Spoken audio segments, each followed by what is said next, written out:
Thank you माननीय thank you माननीय श्री रविचंद्र वद्दी राजू जी।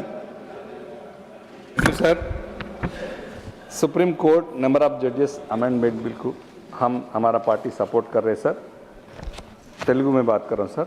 ప్రస్తుతం సుప్రీంకోర్టులో ఉన్న కేసుల సంఖ్య 92,000 పైగా ఉంది. కేసుల భారం పెరుగుతున్న సమయంలో జడ్జీల సంఖ్య 34 నుంచి 38కి పెంచడం, అంటే 33 నుంచి 37కు పెంచడం సార్. దీని నిర్ణయం వల్ల మరిన్ని బెంచెస్ ఏర్పాటు చేయడానికి, ముఖ్యంగా కాన్స్టిట్యూషన్ బెంచెస్ క్రమం తప్పకుండా నిర్వహించడానికి అవకాశం కలుగుతుంది. అందువల్ల ఈ బిల్లును మేము స్వాగతిస్తున్నాం sir. Sir, justice delayed is justice denied అనే సూత్రం మనందరికీ తెలిసిందే. ప్రస్తుతం సుప్రీంకోర్టులో 92,000కు పైగా కేసులు పెండింగ్లో ఉన్నాయి. గత సంవత్సరం 2020 సంవత్సరంలో 75,410 కేసులు నమోదు కాగా 65,615 కేసులు మాత్రం సాల్వ్ అయ్యండి. అంటే కొత్తగా వస్తున్న కేసుల వేగానికి మన కేసులు పరిష్కారం చేస్తున్న వేగానికి సరిపోవడం లేదు సార్. ఈ పరిస్థితిలో జడ్జెస్ సంఖ్యను పెంచడం తప్పకుండా స్వాగతించాల్సిన నిర్ణయం. దేశవ్యాప్తంగా హైకోర్ట్స్ మరియు డిస్ట్రిక్ట్ కోర్టులో ఇప్పటికే అనేక జడ్జెస్ పోస్టులు ఖాళీగా ఉన్నాయి సార్.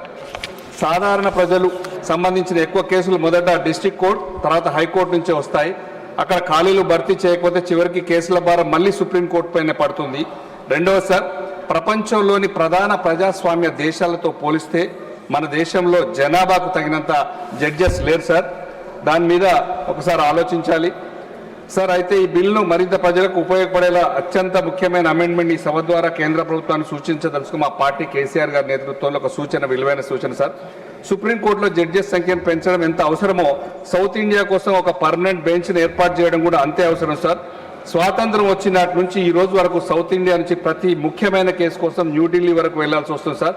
సాధారణ రైతు, ఉద్యోగి, వ్యాపారి, మధ్యతరగతి కుటుంబానికి చెందిన ఇట్లా చాలా ఖర్చుతో కూడుకున్న సార్.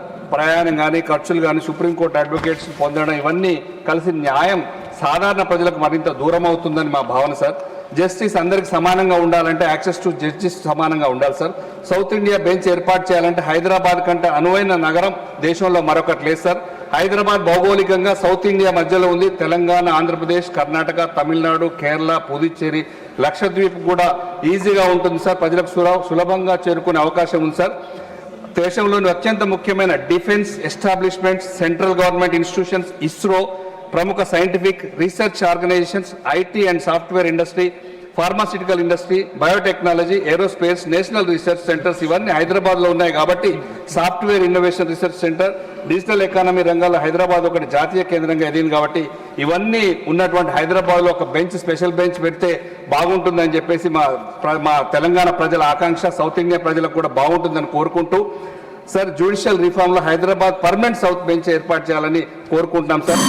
ఇది చాలా మంచి ఆలోచన అని చెప్పేసి భావిస్తూ తెలంగాణని మాత్రం హైదరాబాద్ని ఖచ్చితంగా చేయాలని చెప్పి మరొక్కసారి మనవి చేసుకుంటూ అర్జున్ రామ్ మేఘవాల్ గారికి సూచించుకుంటూ थैंक यू सर. इस बिल बहुत अच्छा है. जजेस बढ़ाने के लिए भी हमारा पार्टी समर्थन है.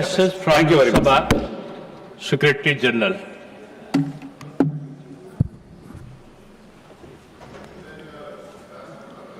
Sir, with your kind permission, I rise to report that the Lok Sabha at its sitting held on 5th August 2026 passed the Bankers Books Evidence Bill 2026. I lay a copy of the said bill on the table.